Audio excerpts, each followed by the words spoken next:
Bowl, but we had a couple other games that were important late in the year. We had this game that is near and dear to my heart, the Dumpster Diving D-Bags Tournament. I am your chief dumpster diving D-bag. I don't know if that's a plus or a minus. You tell me, but hey, it worked out for this year. NBA 90 score of 95-61. Looks like a 98 finals between the Bulls and the Jazz right there. But we limped to the finish line. What's that? All defense, baby. Hey, I'm telling you, I had that fantasy D on lock. But yeah, it was a good game between me and Hector. Hector is normally one of the top scorers of the league too, but he didn't make it to the playoffs. Obviously, I've been on a skid, but we had a chance to try to get a head start into next year. Unfortunately for Hector, unfortunately for me, it went my way. I won by 34 points, 95-61. I don't know if you can say that there is a real MVP in this game. I mean, there just wasn't a whole lot of scoring. But in the end, what this basically means and what's new for our league is that the winner of this game, which is me this year, but going forward, whoever is the winner of the loser bracket tournament, gets to pick where they draft next year. And that, I think, is very interesting because I know that some think that it might be too much of a reward, but I think that the same way that trades, you can trade too much or trade too little, you can help yourself with trades and hang yourself with trades. And I think you can do the same thing here. So what are your thoughts on that, about being able to pick where you draft? Do you see that more as a plus, a minus, or how do you look at that? I mean, I think whenever you get the opportunity to pick your poison in fantasy, you do it. More often than not, you don't get that opportunity. So I think it's pretty cool that you get to choose where you're going to draft. It helps you, I think, preparing. The good thing is this league is so random, so it's really hard to prepare. But at least if you know where you're going to draft, it gives you a slight edge, but it doesn't guarantee anything. And absolutely. And not only that, if you're anything like me and you know that you've been on a skid and you're trying to get back in the swing of things, you can absolutely overthink yourself to death all year, wondering where do you want to draft? Because, normally I'll run, mock drafts and I'll pick every spot, 1 through 12, just kind of see how the team looks when I build it. We got a lot of facets. We got keepers. We got, all different sorts of things that you have to consider. No defense or kicker this year for flex. And I'll tell you what, man, we're 2 days away from the draft, less than 2 days. And I still don't know what pick I'm going to have, for real. And I don't know who I'm going to draft yet. I've narrowed it down to probably 4 players that I like. And I'm not sure. I really am not. And I have been absolutely agonizing over this decision for 3 months now. And you can overthink yourself. And sometimes you just got to stop thinking about it and just do it. Exactly. We can help you with that. Number 1 pick and whoever you want. Yeah, that's what I've been bending towards that. But you might be surprised. We'll have to see what happens on Saturday. You might be very surprised as to which way I go, because I'll tell you what, I think I'll be surprised too. I can't wait. But I like it though, man, because you can absolutely make your year, or you could you have nobody to blame but yourself. You can't even blame luck. Oh man, I got the 9th pick and I really wanted a top 5 pick. Well, no, now you can have whatever pick you want. Call your shot and take it, right? And speaking of shots, unfortunately, this is not a good shot. The other bowl. You know which one I'm talking about. We named it after Matthew Berry, and it's his Dingleberry toilet bowl. And sadly, my boy Lewis has lost yet another one. Love Lewis to death. For those that don't know, and for the few that are OGs in this league, Lewis is our OG champion. But oh, how the mighty have fallen. Lewis is last place. We're going to go over some of his stats here in a little bit, but Kyle narrowly avoided last place. Good for him, but Lewis is going to have to be looking at the punishment or trying to buy his way out of the punishment. So, obviously no real MVPs in this game. You're just trying to either be, you're trying to not be the worst, but you're not going to be the best. So what were your thoughts about this game here? Not much. Just looking back on it, just 2 things stood out. You can say more, but why? I know that Lewis's bench nearly scored as much as his starters. His bench scored 79.5 points. His starters scored 90 points. Anytime you got a bench scoring as much as the starters, you got a problem. And all his starters played. Yeah, and then second thing, he just there's just the guy that starting line that he put up. I know he had Jonathan Taylor and he tried to make some moves late in the season. It's just these guys did not get it done. Kyle, on the other hand, for me, looked like he had a formal team, a team that I'm not saying could go to the playoffs, but could probably win a wild card game or maybe one game away from the playoffs. But it's a solid team. Patrick Mahomes dropped 36 points in this game. He had CeeDee Lamb. Fournette had a good year. And then he had a bunch of role players like MVS, Michael Gallup. Patterson had a surprisingly decent year as well. Not like the year before. But overall, Kyle just dropped I would say an average score here with some pretty big name players. Lewis, on the other hand, I think was just scrapping for players. And I don't Hoping know, and praying. Maybe he becomes the second worst to first champion in this league. And if he did, and I mean, these things can, hunt in packs. Nobody ever played in a home Super Bowl until the Bucs did, and then next thing you know, the Rams did it the very following year, right? So yeah, I mean, that's a good point. I mean, you're one good draft away from totally reversing your fortune. See, he did it. Obviously, the trades were part of it too. You got to make some timely. You got to manage your team. It's not, a lot of people look at fantasy football as gambling, and it is. Right? You don't have control over what happens. You don't have full control, but you can put yourself in a position. The way that I like saying it is, you can't win your league by the management and the draft aspect, but you can sure as heck lose it. Right? Right. Well, so those were our last 3 games of the year. So we got, one of them matters for this year. One of them is going to try to rebound, and the other is going to be trying to defend. So I think we should take a look at some of our finishes from the last year. So how do you want to do this? You want to go in order of how you have the slides here? I think you got myself up first, so no bias there. The main event. No. Yeah. Tell you what, I think. Hey, I like that. That Pixar animation, hashtag not a sponsor, is at least a little better looking than the real deal. So he got a little bit more hair on his head, and I like that unicorn. So, hey, Uncle Unicorn might have to make another appearance sometime on the podcast, huh? So, yeah. Yeah, 100%. And so before we get into the fun fact, hey, we named you the professor, man. What you think about that? I like it. The first thing that comes to mind is the professor from the And One tournament. Do you remember that?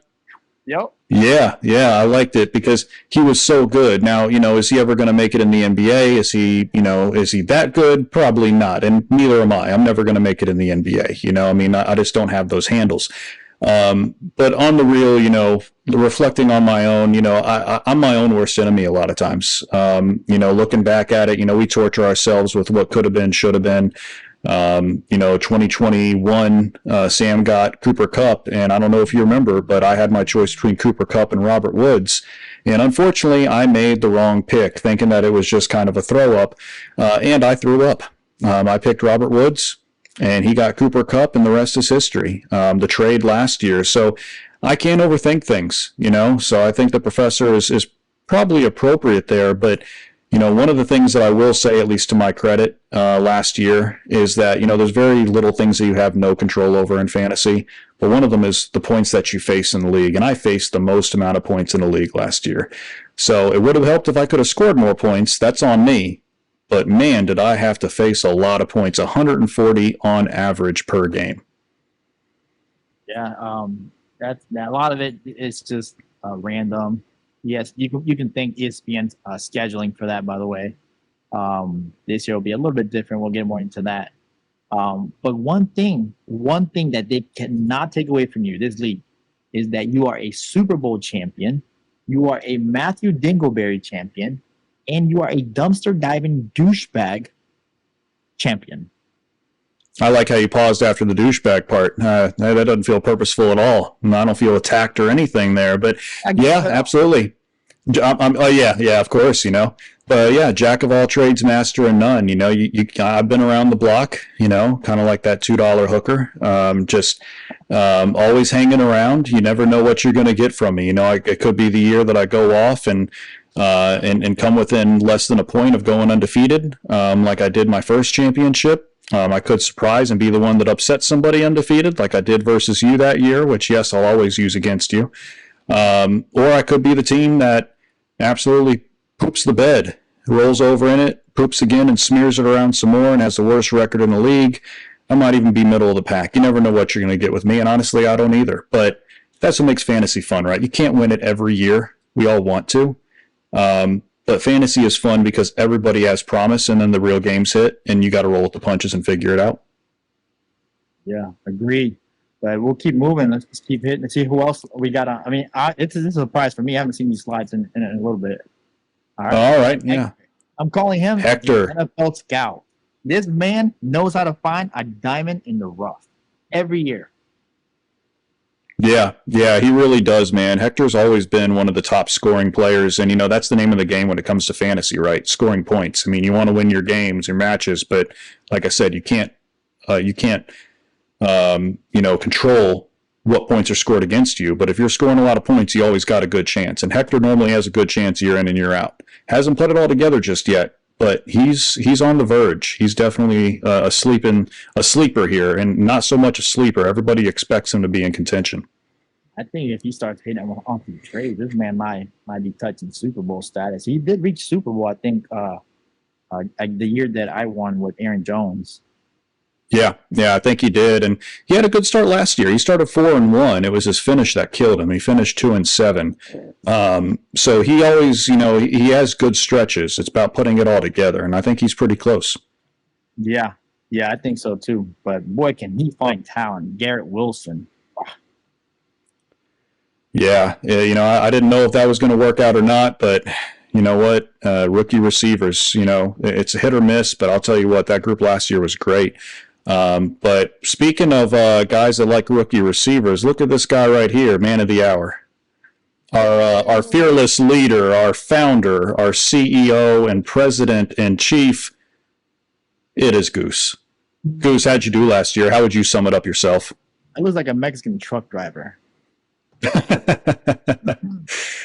I don't know. I think I did okay. I'm going to name myself Shefty Jr. That's it. I'm taking it. I don't care what anybody says. Okay. I think I did okay. 10-4 is decent. I'm going to be honest with you. All right.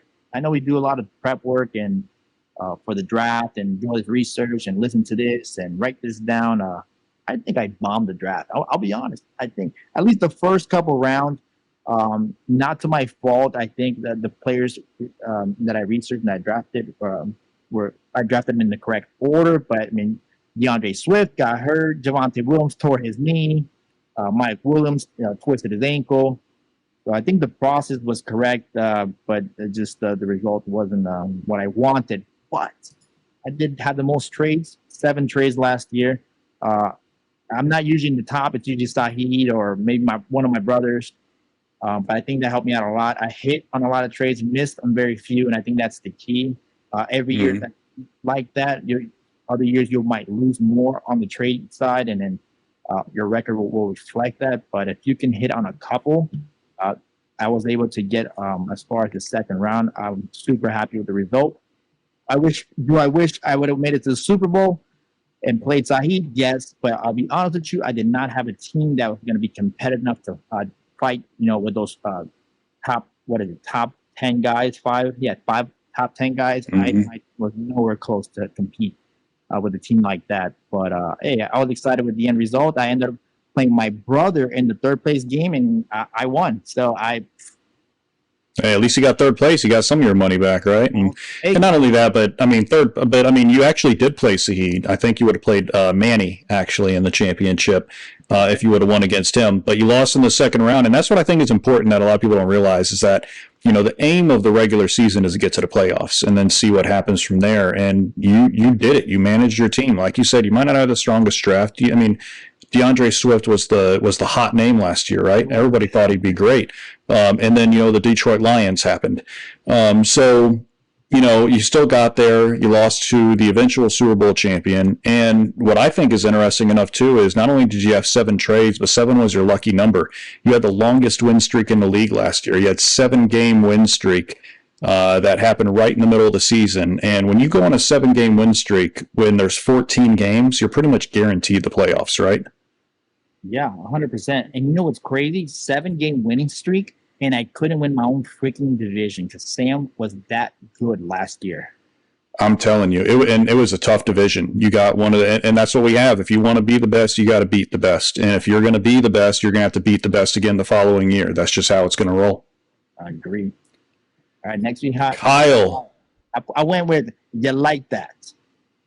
Yeah, no, I don't like that. Every time I see that, I get PTSD. For those that don't know, Kyle's first Super Bowl came at my expense. I was killing it all year until I got to the championship game. I think the week before the championship, I scored what I think is still a record for our team. Or no, it was a record at the time. I scored well over 200 points.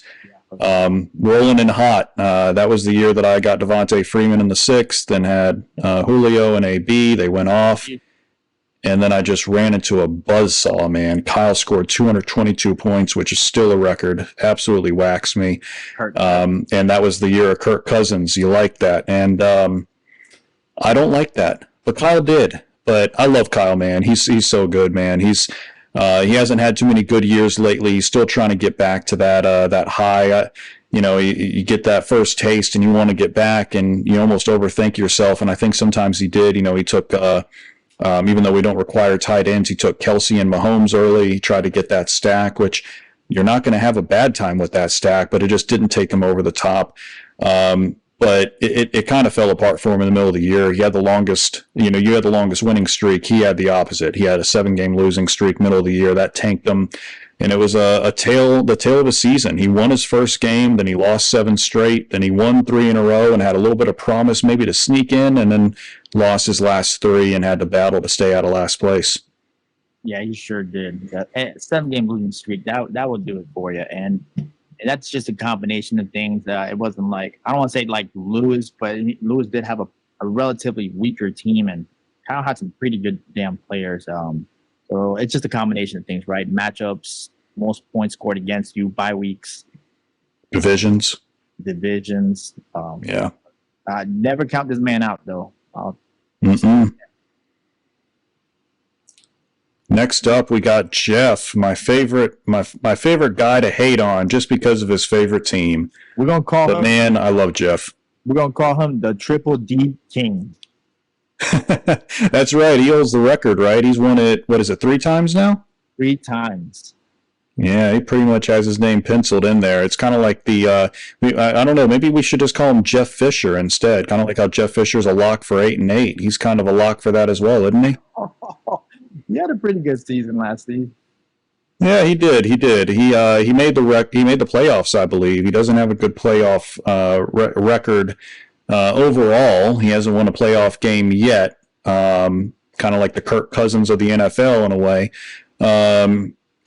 Which is another, stab at him because Kirk Cousins actually did win against his lovely Saints.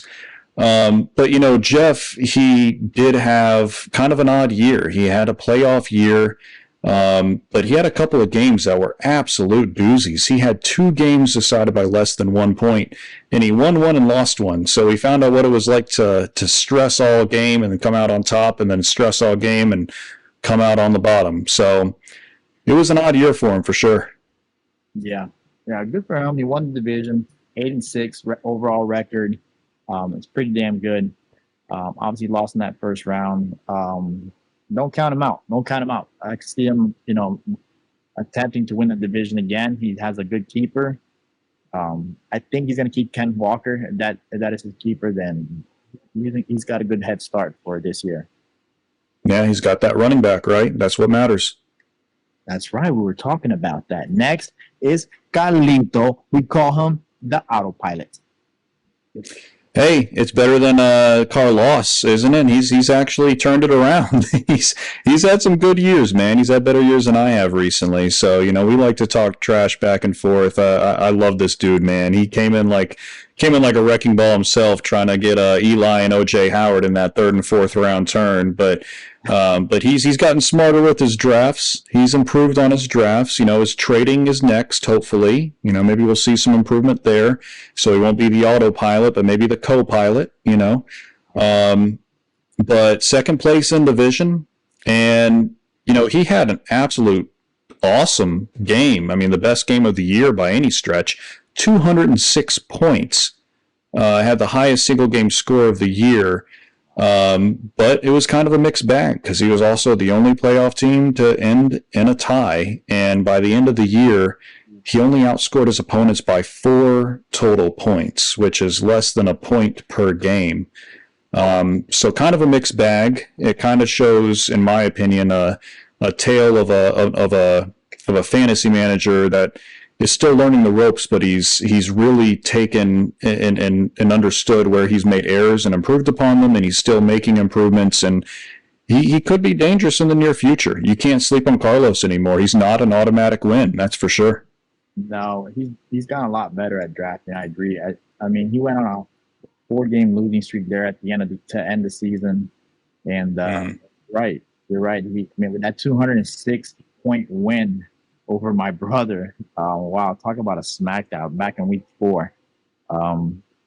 He's got potential. He's drafting some sneaky good players. So don't sleep on the autopilots. Absolutely not. Next up, our boy Lewis, the OG champion, but has been finding himself on the wrong end of the standings as of late. 50% of Lewis's games were under 100 points. One of his 2 wins came from tie, went to bench points. He averaged under 100 points a game, 99.6 points per game, and his highest score for the year was 143 points. Now, that might sound like not too bad, right? But the top 3 scoring teams in the league average more than that per game.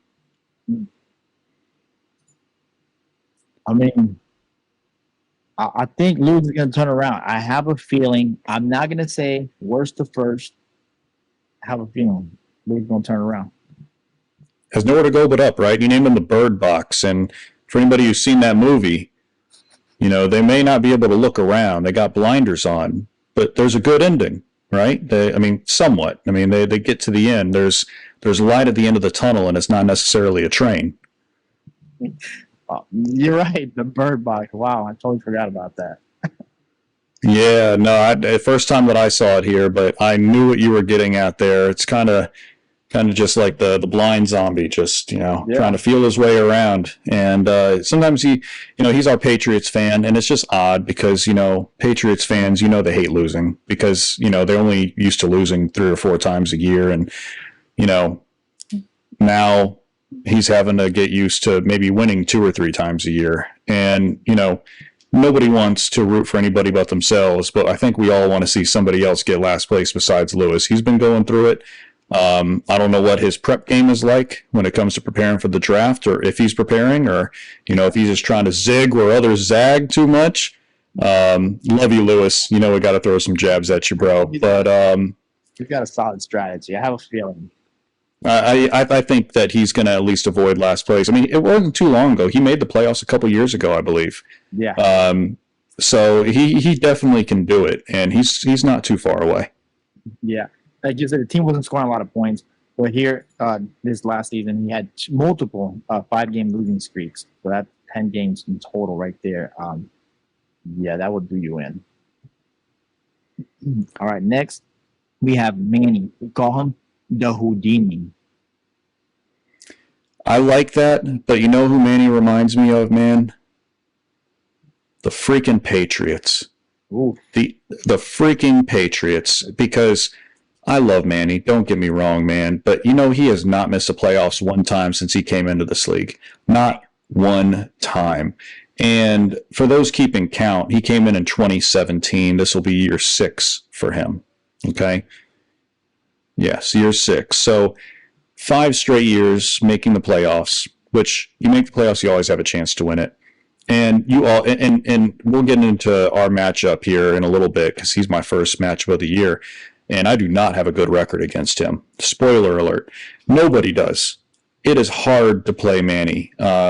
He almost went to 3-0 in the Super Bowl. He would have won the Super Bowl more times than half of the years that he's been in if he would have won versus Sajid. But he didn't lose 2 in a row all year. Never lost 2 in a row, and all of his losses were to playoff teams. You don't beat him unless you have a good team. Point blank. No, you're right. He's year after year, he's fielded competitive teams. The man is a whiz at drafting. Doesn't do a lot of trading, but the players that he picks do well. He picks them in advance, weeks in advance, and they just end up blowing up.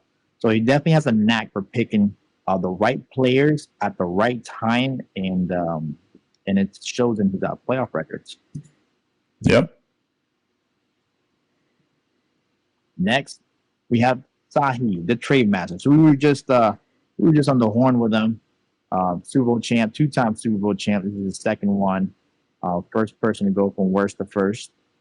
And any extra thoughts about Sajid, the Trademaster? Sajid actually has my favorite stat of all these teams, and it was how his year went. Not only did he end the year on a 7-game winning streak, which again, number 7, lucky, right? But his first 3 games were decided by under 10 points. He went 2-1, not bad, right? All 14 games after that were decided by more than 10 points, actually 14 points or more. So no heart attacks for him. I mean, he went 12-2.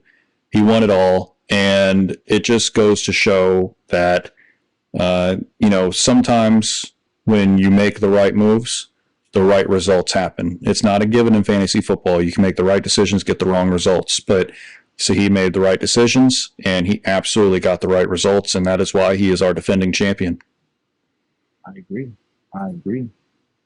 Next, we have Joel. I was looking for a nickname. I just came up with the Lucky Charm, and he knows what I mean by this. But he's gotten better. He's been in that Pop Warner division for a little bit, and but he's been drafting pretty decent the past couple of years. But boy, does every player does he pick get hurt? Yeah, that's it feels like it hunts in packs sometimes when you deal with the injury bug, because it is not a kind person. But yeah, man, Joel had a real up and down year. He probably thought he was in for a doozy. He had the lowest score of the year, 55 points. Now most people are thinking, oh, he must have had a lot of bye weeks. That was week 1, folks. That was week 1. He started the year with 55 points. And I'm sure after that, he was like, well, he was ready to flip the tables and forget this year. But he kept at it, man. He still started 5-3. It was how he finished, actually, that did him in. He was 1-5 at the end. But still, you can't write Joel off. He's obviously, in the lower division, which, everybody's like, well, that means you're going to finish last. No, that doesn't mean that. It also means you play some easier teams, and that might inflate your wins and losses. But if you have a good team, it can propel you on a run that might get you a higher seed in the playoffs. Yeah, you're right. He drafted Brees Hall, tore his knee. In the year he drafted Derrick Henry, he got hurt.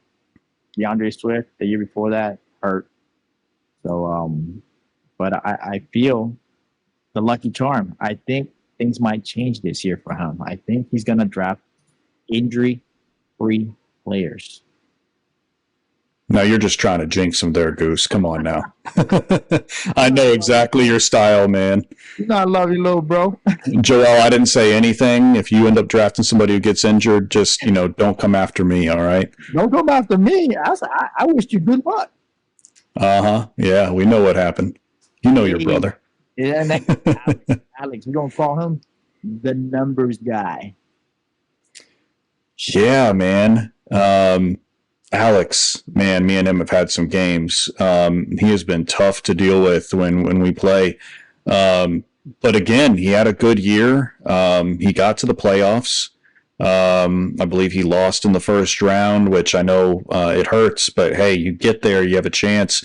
But it was all about how his year went. I mean, he started 3-0. He had every reason to be, high up on his team, and he only won 4 out of the final 11 regular season games, and that'll put you behind. It's not how you start, it's how you finish. You can start off hot, but if you finish, if you end up winning 4 out of 11, you're not looking very good going into the playoffs. You're limping in. Yeah, second most points in the league. Man, he's had prolifically some high scoring teams. I'm not going to go into what has happened and why he hasn't won a Super Bowl. We can tell you more about that, but he's a big time player in this league for sure. All right, next is Sam, the businessman. The man lately has been a little more quiet. We haven't heard from him as much like we used to. He's kind of just gone about his business, like Sajid's been saying. That scares me, man. If you and I both know, because he's your brother, and I've known him actually longer than you. I've known him longer than anybody else in this league, actually, because Sam and I used to work at Arby's together. I love him, man. And I know I've said that a lot about everybody, but I love everybody in our league, man. It's a fun group of guys. But when Sam is quiet, you got to be worried, man. You got to be real worried. He's not a quiet guy. And he's scheming. I think he's ready to get back into it. He's ready to hit this draft hard. But Sam had a funny year, man. It really was. It was I love looking at numbers, and his numbers was just odd. He started with a loss first of the year, then 3 wins, then a loss, then 5 wins, then a loss, then 3 wins, and then he lost in the playoffs. I mean, it was just a perfect pattern. But he's not even 2 years removed from being the Super Bowl champion. I mean, he could jump right back into it. 2 out of his 3 losses last year were non-playoff teams, so he just kind of got upset. But he was the top seed last year. People forget he got the bye last year in the toughest division. Sam used to finish middle of the pack in the early years of this league. That's no longer the case. Sam is a force. Get used to it. He sure is. He sure is. I think that's everybody, man. I think that's everybody. I think.